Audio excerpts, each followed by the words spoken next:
NATO का एकमात्र देश है जो कनाडा को अगर मिला लें जो यूरोप में नहीं है, वो है United states in Canada northern. बाकी सब यूरोपियन है, क्योंकि खतरा अमेरिका को नहीं था। जो सोवियत संघ ने बनाया वॉर्सो पैक्ट, उसको खतरा अमेरिका को सोवियत संघ से नहीं था। अमेरिका का लगता था कि यूरोप को खतरा है सोवियत संघ। और चाणक्य ने यह कहा था कि अंतरराष्ट्रीय मामलों में गुस्से का और घमंड का कोई स्थान नहीं। ये समझ नहीं पा रहे, ना अमेरिका ये समझ पा रहा है। घमंड नहीं चलता आजकल। तो अब क्या हो रहा है कि उसने समझौता किया, क्योंकि हर हफ्ते उसके 2 सिपाही मर जाते थे ठंड के कारण। क्लाइमेट हमारे लोगों को तो आदत पड़ी। फिर मैं पढ़ता था जो चीन के चमचे हैं, कहते देखो जी चीनी बड़ी लग्जरी गाड़ियों में पेट्रोल करने आते हैं। तो लड़ोगे क्या कमीनो, हम तो पैदल जाते थे। मैं तो उस ऊंचाई पर इस ओवर में 73 साल की मेरी उम्र है, मैंने वॉलीबॉल खेला है अपने बच्चों के साथ वहां। तो वहां मैनेजर बैठा था, मैंने कहा बताइए पिछले 2 या 3 साल में बिजनेस में क्या फर्क पड़ा है? तो कहता है सर अगर X लोग आते थे 3 साल पहले, आज 21X आ रहे हैं, 21 टाइम्स। तो मैंने कहा ये क्यों? कहता आप लोगों के पास पैसा। चीनी आया, बोला जी तुम $5 में बनाते हो, लो जी मैं 10 पैसे में बना के तुमको दे देता हूँ। वो फिर दंगा करने लगे वहां के लोग। ये डोनाल्ड ट्रम्प 100% टोटली भारत के साथ है। अगर आप पुतिन को गाली नहीं दोगे, देयर विल बी कॉन्सिक्वेंसेस। और टाइगर मेरे देश में आके मुझे धमकी दे रहा है, तू समझता क्या है आपने? पर ये पुराना उनका विचार। बड़ी मजेदार चीज ये थी कि जब इजराइल ने ईरान पे हमला किया था, उसके एयरक्राफ्ट गए थे, तो ये जो बाइडेन कहता है ईरान में हर चीज को ठोको, उनके न्यूक्लियर प्रोग्राम को मत ठोकना। डोनाल्ड ट्रम्प वाले मामले थोड़ा ये भी अपडेट करने का है कि उनके शायद आध्यात्मिक गुरु हैं या सलाहकार हैं, जॉनी मूर ने कहा है कि ये जो पूरा कार्यकाल है 4 साल का, वो भारतीय अमेरिकी समुदाय 100% होने वाला। 100% मैं आपको बताता हूँ। तो ये जो नया काल जो जिसका जन्म हो रहा है, डोनाल्ड ट्रम्प भारत से ना जलता है ना डरता है। जो बाइडेन डरता भी है और जलता भी है, क्योंकि उसका जिसको हम कहते हैं जो उसका शैलो स्टेट है, उसको लोग डीप स्टेट कहते हैं, मैं शैलो स्टेट कहता हूँ, बेवकूफ आदमी है। वो बता रखा है कि सर भारत तो बहुत उभर रहा है, कुछ करना पड़ेगा। तो बांग्लादेश में उंगल दो, मिजोरम में उंगल दो, यहाँ ये करो वहाँ ये करो। आप लोगों ने तो गौतम अडानी को पकड़ लिया, उसको चार्जशीट किया कि भारत के अंदर उसने भारतीय ऑफिशियल्स को घूस दिया। भाई आपके चाचा का क्या जाता है? तुम जगत चाचा हो क्या? अंकल सैम तो सब लोग कहते हैं। और जब आपके राष्ट्रपति का अपना बेटा बेईमानी करता है तो उसको आप माफ कर देते हैं। तो ये जो पाखंड है ना, ये अब हम ये चला जाएगा डोनाल्ड ट्रम्प के साथ। सो चाइना पे असर पड़ेगा, यूक्रेन पे ये होने वाला है कि उसका बैंड बजा हुआ है। वो जो वहां का जोकर जो है हाँ, मैं उसको बेगिंस्की कहता हूँ, वो भीख मांगता रहता है ना सबसे, बेगिंस्की। तो वो आप ये मिसाइल उसने लंबी लंबी जो है वो छोड़नी शुरू कर दी है, और कहते हैं रूस के एमुनिशन डंप पे भी हमला हुआ है। अगर वो हुआ है, सही है, तो पुतिन ने जवाब दिया। ये ओरेशनिक मिसाइल, मैं इसके बारे में जानता हूँ, जो इसने फेंकी है, जिसको कोई रोक नहीं सकता। मैं आपको वापस ले जाता हूँ 2018। मैं रूसी बोलता हूँ फ्लुएंटली, और मैं इसका एड्रेस सुन रहा था। आप रूसी नहीं, अर्मेनियाई और दुनिया भर की दुनिया की जितनी भाषाएं जितनी सीख सकता था सीखी। इसने अपने पार्लियामेंट को, डूमा जिसको कहते हैं, उसको एड्रेस कर रहा था 2018 मार्च के महीने में, और इसने कहा कि अब हम 6 ऐसे हथियार बना रहे हैं, ऐसे मिसाइल बना रहे हैं, दुनिया की कोई ताकत उनको रोक नहीं सकती। वो टेक्नोलॉजी किसी के पास नहीं। उनमें से एक है ये हाइपरसोनिक मिसाइल ओरेशनिक। अब जो लोग ये प्रोग्राम देख रहे हैं, आपको एक चीज और बता देता हूँ। हाइपरसोनिक मिसाइल की टेक्नोलॉजी सिर्फ 2 देशों के पास है। एक रूस है जिसने अभी टेस्ट किया यूक्रेन में, और दूसरा भारत है। और भारत की जो मिसाइल है दुनिया में किसी के पास नहीं है। वो भी मैं जल्दी से बता देता ताकि आपको समझ आएगा कि आने वाले समय में भारत की क्या भूमिका, कॉमन आदमी को समझ आने वाली बात है जी। ये 2 तरह की मिसाइल होती है। एक को हम कहते हैं बैलिस्टिक मिसाइल, और एक हम कहते हैं क्रूज मिसाइल। बैलिस्टिक मिसाइल को आप लॉन्च करते हो, फ्यूल होता है। क्रूज मिसाइल ज्यादा दूर तक जाती है। ये जो मिसाइल हमने अभी टेस्ट किया 100% सक्सेस, मैं तो जानता हूं, ये शुरू होती है एज अ बैलिस्टिक मिसाइल, जिसको लॉन्च करना इतना मुश्किल नहीं होता। हवा में जाके क्रूज मिसाइल बन जाती है, बहुत दूर तक मार करती है, 15,000, 13,000, 20,000 किलोमीटर तक ये मार कर सकती है। तो ये चीजें जब हम देखते हैं कि भारत के पास अब डिफेंस कैपेबिलिटी इतनी बढ़ गई है, अमेरिका भी ये डोनाल्ड ट्रम्प समझता है अगर मुझे चीन से टक्कर लेनी है, जो डोनाल्ड ट्रम्प का इकोनॉमिकली तो वो करेगा, मिलिटरली एक ही देश है दुनिया में जो चीन के साथ आंख से आंख मिला के बात करता है, वो भारत है। वो भी ये समझता है। टेक्नोलॉजी वो जानता है। भारतीय डायस्पोरा $300 बिलियन, 300 बिलियन में 9 शून्य होते हैं, जो भारतीय मूल के लोग अमेरिका में रहते हैं, साल में $300 बिलियन तो वो टैक्स भरते हैं। अब उनकी छवि देख लीजिए कहां से कहां पहुंच गई है। तो ये जो मैं चेंज देख रहा हूं, डोनाल्ड ट्रंप भारत के राइज को अपोज नहीं करेगा, क्योंकि उसको मालूम है कि भारत लड़ेगा नहीं अमेरिका के साथ, दोनों डेमोक्रेसीज है। अगर भारत किसी से भिड़ेगा, जैसे गालवान में हुआ था जहां चीन को मात खानी पड़ी, तो वो भिड़ेगा चीन के साथ। पाकिस्तान की वो परवाह नहीं करते, कहते ये तो कोई दलाल देश है, ये तो सारा वक्त भीख मांगता रहता है सबसे। अब हम यूरोप की तरफ जाते हैं, क्योंकि आपने ये सवाल पूछा इसका क्या असर होगा। दूसरे विश्व युद्ध के बाद जब मार्शल प्लान वगैरह बना, अमेरिका ने पैसा दिए थे यूरोप को फिर से, क्योंकि यूरोप तो खत्म हो गया था, श्री हिटलर साहब ने तो बर्बाद कर दिया था, तो उनको फिर वापस लाना है, हमें ये करना है वो करना है। उसके बाद क्या हुआ था कि जो पश्चिमी यूरोप है वो पूरी तरह से निर्भर था अमेरिका पे, और ये जो नेटो बना था वो बना था पश्चिमी यूरोप को सोवियत संघ से बचाने के लिए, जबकि दूसरे विश्व युद्ध में सोवियत संघ और अमेरिका ऐसे हाथ मिला के लड़ रहे थे जर्मनी के खिलाफ। जंग खत्म हुआ नहीं तो उल्लू के पड़े, ये हुआ तो ये है तो ये है तो ये, गाली गलौज शुरू हुई, और फिर ये नेटो बनता है। नेटो का एकमात्र देश है जो कनाडा को अगर मिला लें जो यूरोप में नहीं है, वो है United states in Canada, northern. बाकी सब यूरोपियन है, क्योंकि खतरा अमेरिका को नहीं था।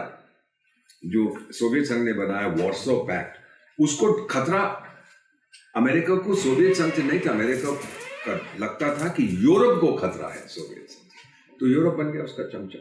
और ये कहा जाता है, अमेरिका ने उनसे कहा था भाई कभी लड़ना वड़ना हो रूस के साथ तो हमें टेलीफोन करना, हम आके लड़ेंगे, तुम बैठे रहो आराम से। तो यूरोप तो नपुंसक बन चुका है, उनको लड़ना वड़ना कुछ नहीं आता। देखिए जर्मनी में क्या हो रहा है, वहां के चांसलर जो भारत में आए थे, शोल्ट्स उनका नाम है, मैंने सुना था उनका भाषण, वो वापस जाते ही उनकी सत्ता पलट गई, फिर से इलेक्शन होने वाली, वो नए न्यूक्लियर बंकर्स बना रहे, डर लगा है। वो समझ गया है, वो पुतिन की बात मान गया है कि पुतिन जो कह रहा है कि इस मिसाइल को कोई नहीं रोक सकता, वो सही है। हंगरी के प्रधानमंत्री जो मेरे साथ पढ़े हुए, मेरे साथ क्लासमेट्स नहीं थे, वो उसी यूनिवर्सिटी में फ्रांस में, वो कहते हैं विक्टर ऑर्बान साहब कि जो पुतिन कह रहा है, पश्चिमी मेरे टाइगर लोग सुनो वो क्या कह रहा है, ये मत नौटंकी करो। पुतिन को गुस्सा किस बात का है? सब कई बार रशिया पर, जिसके वो मदर रशिया कहते हैं, जैसे हम भारत माँ कहते हैं, हमला हुआ है। लेकिन लिविंग मेमोरी में 1707 के आसपास चार्ल्स 12 स्वीडन वाले ने हमला किया और पिटा।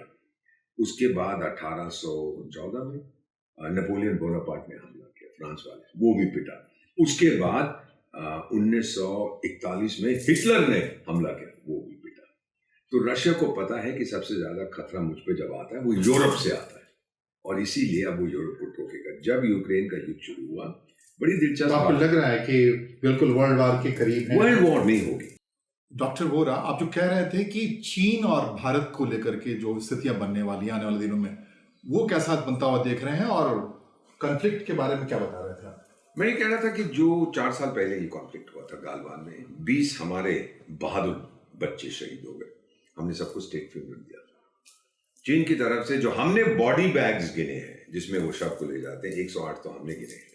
वो तो मेरा एरिया है, लद्दाख पूरा में स्पेशल एडवाइजर कारगिल और लेह में। तो मैं गया, सब देखा हमने। हमारे प्राइम मिनिस्टर कुछ ही दिनों बाद वहां पहुंच गए। चीनी जो नेता बना फिरता कहता है कि मैं 10,000 साल तक नेता रहूंगा, चीन का बेवकूफ आदमी है, टिंग टिंग पिंग पोंग डिंग डोंग जो भी इसका नाम है, वो 8 महीने के बाद गया वहां पे।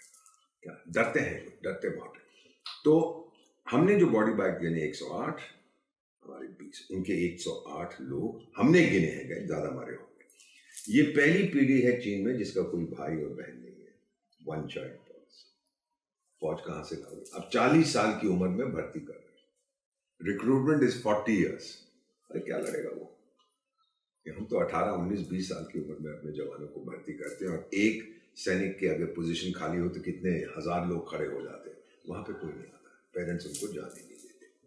अब जो हमने समझौता इनके साथ किया वो इसलिए चीन क्यों माना है, और घमंड अभी भी है। जब पीएम मोदी की मुलाकात हुई थी उसके साथ, टिंगलिंग के साथ, तो उसमें ये बोला था कि बस आप कुछ करना चाहिए।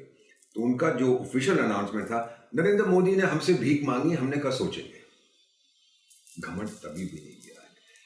हम लोग आलोक जी, हम संतान हैं चाणक्य की, और चाणक्य ने ये कहा था कि अंतरराष्ट्रीय मामलों में गुस्से का और घमंड का कोई स्थान नहीं। ये समझ नहीं पा रहे, ना अमेरिका ये समझ पा रहा है, घमंड नहीं चलता आजकल।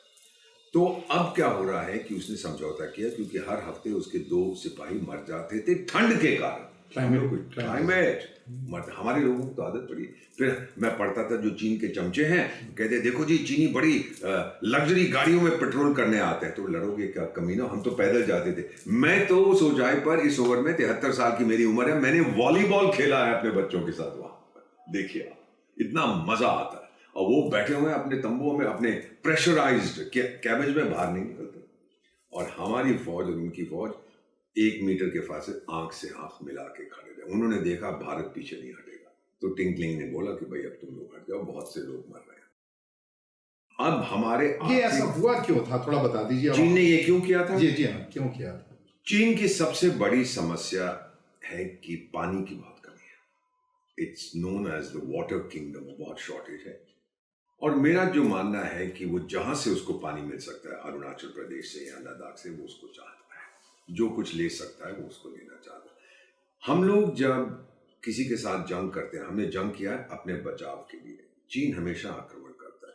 62 में हमारे साथ जंग किया, जब उसकी अपनी स्थिति माओ की बड़ी खराब हो रही थी। ग्रेट लीप फॉरवर्ड किया था, 5 करोड़ चीनी मर गए थे उसके अंदर। उसके बाद 69 में वो भिड़ गया था सोवियत संघ के साथ। वो भी डर लग रहा था, वो गैंग ऑफ 4 जो चीनी थे वो कुछ कर रहे थे। फिर 79 में वियतनाम के साथ भिड़ा, वहां पर भी उसकी पिटाई हुई। उस समय अंदरूनी स्थिति बहुत अनस्टेबल थी। तो जब भी उसके अंदर, देश के अंदर कोई ऐसी स्थिति आती है जो स्टेबल नहीं है, फिर वो बाहर एडवेंचर करता है। अभी क्या लग रहा है, ये समझौता होता हुआ ये एक तो फौज का ये स्टेबल होगा या नहीं? ये तो है, सिर्फ मेरा नहीं मानना स्टेबल होगा। ये तो सिर्फ दोनों आर्मियां पीछे हट रही हैं। हम लोग भी हट गए, वो भी हट गया, और हम पेट्रोलिंग शुरू कर रहे हैं। क्योंकि अभी तक फैसला नहीं हुआ कि ये धरती किसकी है। इस फैसला करने में 5000 साल लगेंगे, जब तक कम्युनिस्ट पार्टी नहीं टूटती है वहां पर और डेमोक्रेसी नहीं आती है। मेरा ये मानना है कि जो इकोनॉमिक टाइज वो हमसे बढ़ाना चाहते हैं, वो इसलिए कि मेरे पास मार्केट है। 144 करोड़ का कौन सा दूसरा देश है जिसका इतनी अब आर्थिक ताकत है? मिसाल के तौर पर, ये जो लोग आपका कार्यक्रम देखें, आपसे कहना चाहता हूँ, क्षमा कीजिए, जस्ट 30 सेकेंड। मैं कल, मेरे बड़े भाई आए अमेरिका, उनका जन्मदिन था। यहाँ पर जहाँ हम लोग रहते हैं देश की राजधानी में, तो एक दुकान पर गए थे, वहाँ पेस्ट्री, केक वगैरह सब कुछ मिलता है। तो जब मैं वहाँ गया तो मैंने देखा कि लाइन लगी हुई थी कम से कम 3 किलोमीटर की। तो खैर हमने कलेक्ट करना था केक। तो वहाँ मैनेजर बैठा था। मैंने कहा बताइए पिछले 2 या 3 साल में बिजनेस में क्या फर्क पड़ा है? तो कहता है सर, अगर X लोग आते थे 3 साल पहले, आज 21X आ रहे हैं, 21 टाइम्स। तो मैंने कहा ये क्यों? कहता आप लोगों के पास पैसा है, हमने अपनी कीमतें भी बढ़ा दी हैं, लेकिन फिर भी लोग आ रहे हैं क्योंकि इतना पैसा है खर्च करने को। चीन को ये मालूम है, लेकिन जो धंधा हमारे साथ करेगा बेईमानी के आधार। आपको तो पता ही है कि कितने जो हमने स्कैम्स पकड़े हैं उसमें चाइना इन्वॉल्व है। इस 4 साल में प्रीवियस 4 ईयर चीन को नुकसान तो हुआ है। चीन को बहुत नुकसान हुआ। एक तो हमने उसके साथ रखा है ट्रिपल लॉक। पहला ताला जो लगा है उसकी अंतरराष्ट्रीय छवि पर।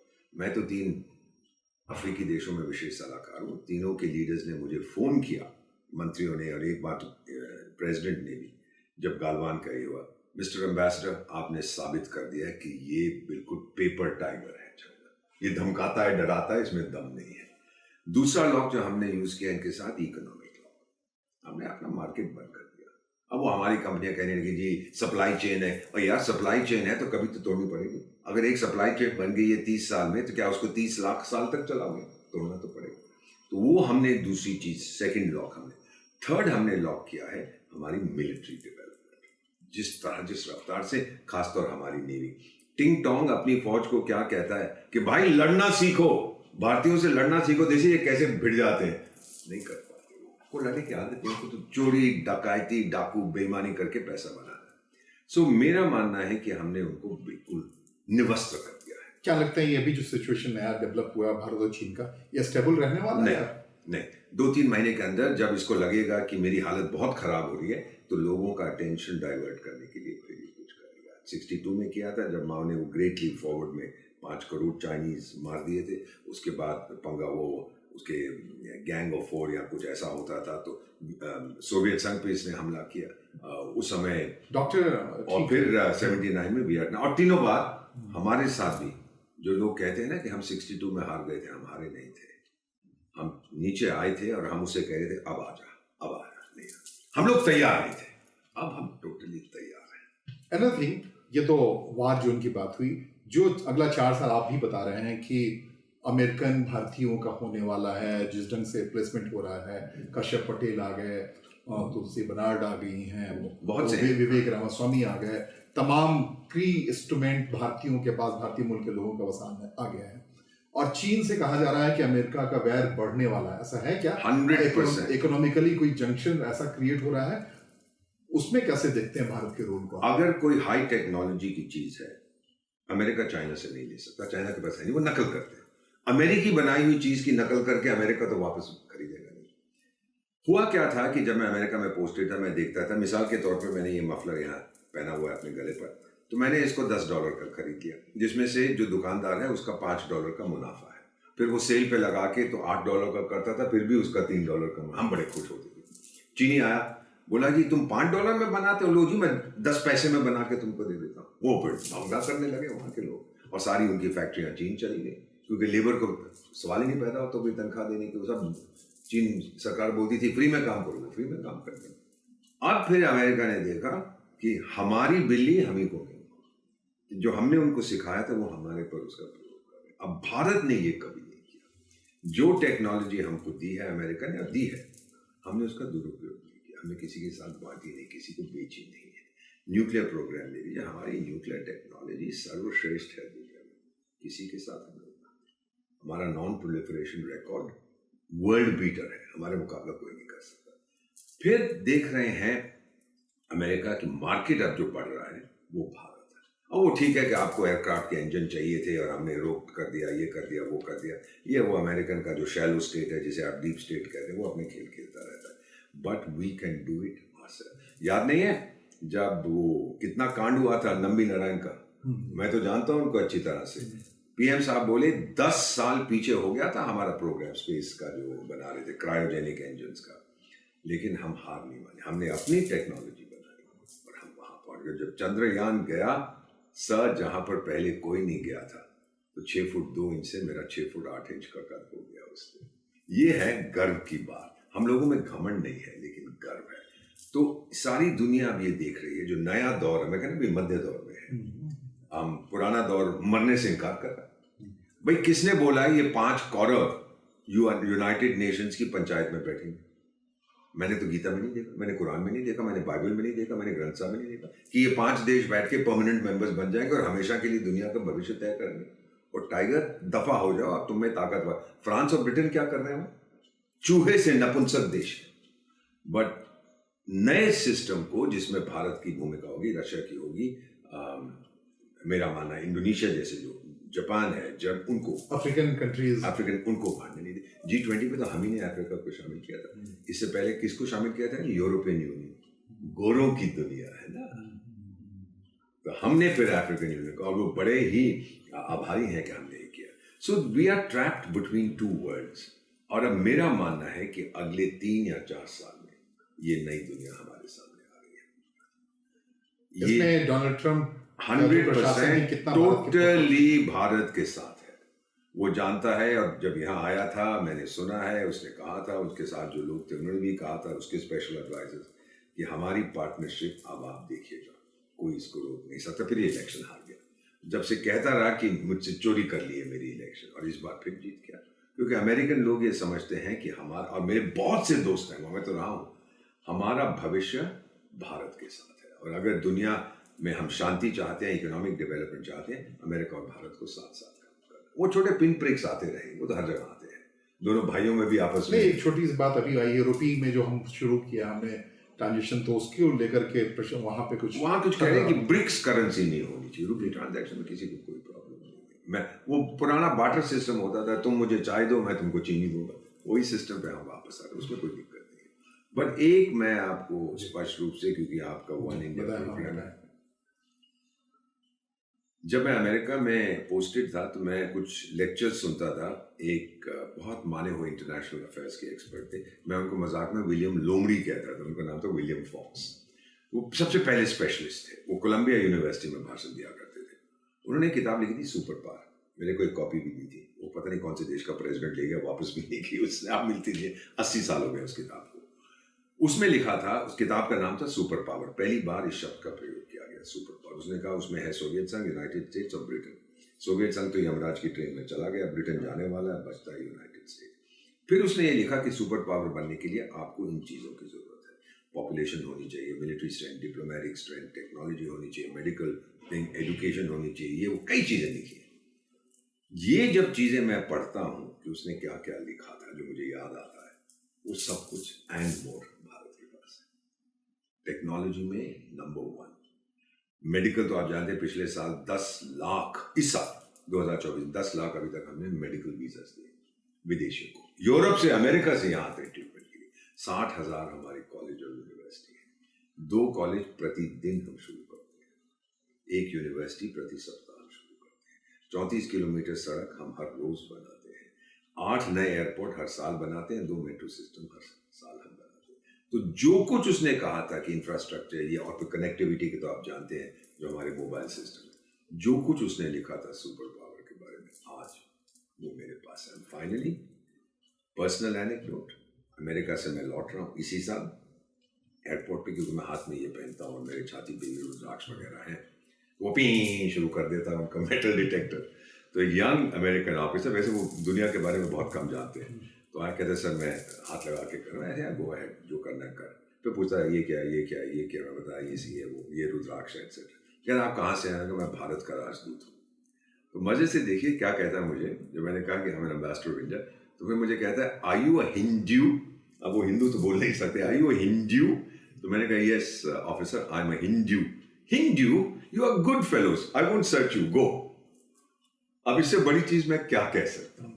मैं तो ये नहीं कहने वाला था कि अगर मैं कुछ और होता धर्म से तो तू क्या करता है, थैंक यू ऑफिसर, मैं निकल गया। ये छवि बन रही है। ये लोग जो पेड जर्नलिस्ट हैं, आप तो खैर विश्व में मशहूर हैं with your for your ethics, लेकिन जो पेड जर्नलिस्ट हैं वो तो कुछ भी लिख देते हैं कि जी वो वीजा उसने बंद कर दिया, ये कर दिया, वो कर दिया।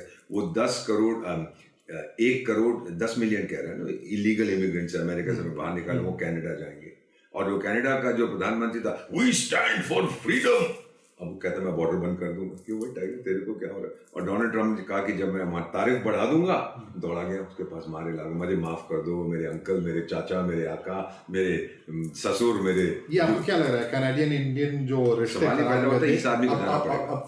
अब क्या सिचुएशन? इस आदमी को जाना पड़ेगा। कनाडा को भारत की जरूरत है, भारत को कनाडा की जरूरत नहीं है। कनाडा के पास कुछ है जो हमें दे सकते, और सारी दुनिया में अकेला। देखा नहीं आप क्या कहता है कि जी हमारे पास तो कोई एविडेंस ही नहीं है कि प्राइम मिनिस्टर साहब को, होम मिनिस्टर साहब को, बाकियों को मालूम था क्या होगा। बीच में तो वो हमारे पास ये है वो है, अब ठंडा पड़ गया। ये ऐसा क्यों हो रहा था? जो बाइडेन अमेरिकन ने बोला था उसको कि तू कुछ कर, और फिर हम वो पन्नू शन्नू नन्नू मुन्नू जो है उसका भी उठाएंगे, और हम प्रेशर डालना चाहते हैं भारत पर कि हमारी बात सुनोगे, हम नहीं उठाएंगे, ये ऐसा तंग नहीं करेंगे, नहीं सुनोगे तो हम तंग करेंगे। भाई याद है आपको जब यूक्रेन के बारे में हमने उनको पुतिन की आलोचना नहीं की थी, तो यही बुढ़न बाइडेन ये कहता है इंडिया की पोजीशन बड़ी शेकी है, क्यों शेकी है? फिर उनका एक डेप्यूटी नेशनल सिक्योरिटी एडवाइजर था भारतीय मूल का, वो आगे कहता है अगर आप पुतिन को गाली नहीं दोगे देयर विल बी कॉन्सिक्वेंसेस। और टाइगर मेरे देश में आके मुझे धमकी दे रहा है, तू समझता क्या है आपने? पर ये पुराना उनका विचार अभी तक है कि हम लोग सोल सुपर पावर, वो खत्म हो गया। तो अब वन थिंग और कि बांग्लादेश में जो कुछ भी हुआ, अब क्या सिनेरियो होगा, क्या कुछ बदलाव देखते हैं? मैं तो रहा हूँ बांग्लादेश का जो इंटरिम एडवाइजर है, वो हिलरी क्लिंटन का खनसामा था, शायद खनसामा था या धोबी था, कपड़े वपड़े धोता था, तो उसको नोबेल प्राइज दे दिया, ये दे दिया, वो दे दिया।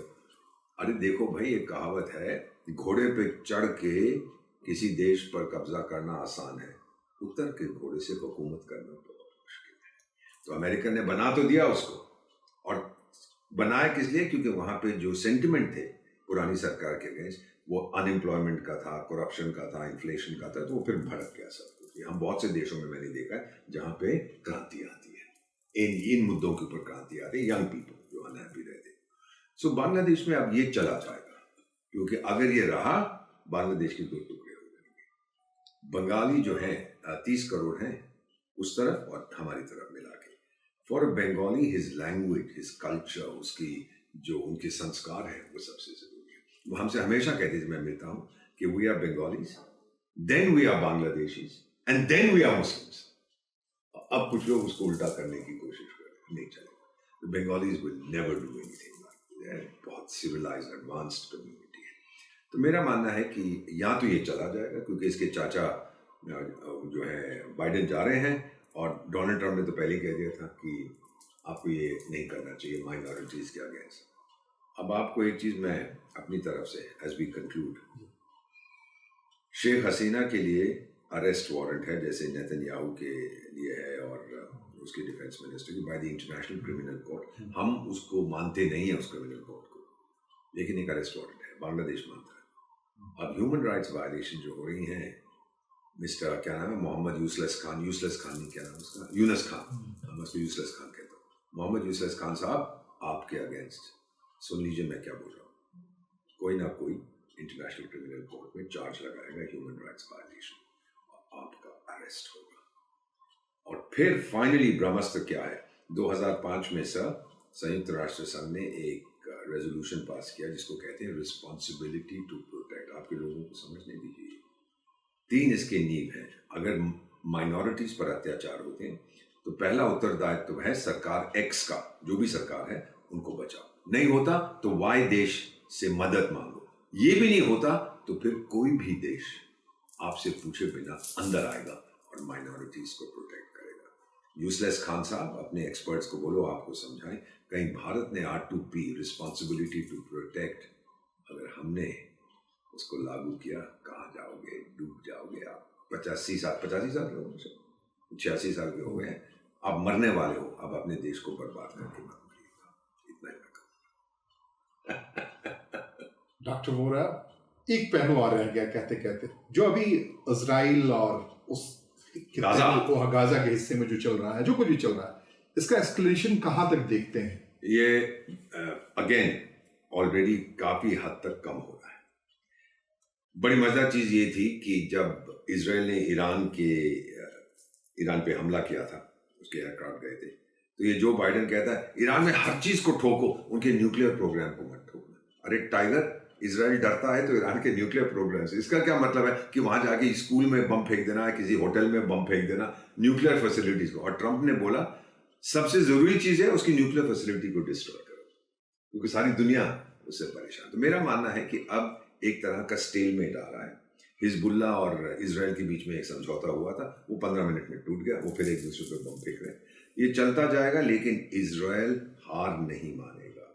इजराइल का सर्वाइवल डिपेंड कर, कहाँ जाएंगे यहूदी। हिजबुल्ला के तो कॉन्स्टिट्यूशन संविधान में है कि इजराइल को जीने का अधिकार नहीं, यहूदियों को जीने का अधिकार नहीं। अरे मैं भी यहूदी हूँ, आप भी यहूदी हैं, पूरी दुनिया आज यहूदी है, हम इजराइल के साथ खड़े हैं। हाँ, आप लोग बंद कर दीजिए, आप कहिए कि यहूदियों को भी अधिकार है, फिर देखिए शांति अपने पास। जब तक आप ये नफरत, ये घमंड अपना बंद नहीं करेंगे। ईरान को क्या लेना देना भाई, वो तो तेरे से 1500 किलोमीटर 2000 किलोमीटर दूर है, तू क्यों उछल रहा है, तू क्यों उनको ट्रेनिंग दे रहा है। बट अगले 4 साल में आपको यूक्रेन और रशिया मेन फोकस रहेगा यूक्रेन रशिया पर। यूक्रेन खत्म हो जाएगा। ये बेगिंस्की साहब न्यूयॉर्क में जाके कोई मैकडोनल्ड्स का रेस्टोरेंट खोलेंगे, वहां उसको चलाएंगे, और देश जो है उसको 100 साल लगेंगे वापस आने। इराक तो अभी तक वापस नहीं आया। यूएन का कॉन्फ़िगरेशन कैसा लग रहा है जी? वो आप बार-बार मर जाएगा, बुढ़िया है। 80 साल की चीज आपके घर में कोई है जिसका आप प्रयोग करते हो? मेरे पास तो नहीं है। 80 साल की बुढ़िया है, कुछ नहीं कर सकती वो। बजा सेक्रेटरी जनरल जो है वो कहता है ना मेरे पास पैसा है, ना मेरे पास ताकत है, ऊंची आवाज है। तो ऊंची आवाज तो भारत के नेताओं के पास भी है, किसी को भी सेक्रेटरी जनरल बना दे, कोई सुनता नहीं। कुछ बात की है उसने शांति के बारे में? कुछ नहीं। यूक्रेन और रशिया के बारे में जो कुछ होता है कुछ नहीं। वो बस प्लान ले आता है, ये बनेगा, ये प्रपोजल, ये इसका प्लान, ये उसका प्लान। मेरे चाचा ने भी प्लान बनाया, मेरे भतीजे ने भी बनाया, कुछ नहीं होने वाला। The only solution is Ukraine घुटने टेकेगा, यूक्रेन का बंटवारा होगा, वेस्टर्न और ईस्टर्न यूक्रेन। ईस्टर्न यूक्रेन जो है वो बफर बनेगा। रूस कहेगा अब नेटो इससे आगे नहीं आएगा, और कोई सोल्यूशन नहीं है। थैंक यू सो मच, बहुत बहुत धन्यवाद डॉक्टर वोरा। आपसे जितनी बात की जाए बहुत कम है, और शुक्रिया। थैंक यू वेरी मच, बहुत अच्छा लगा।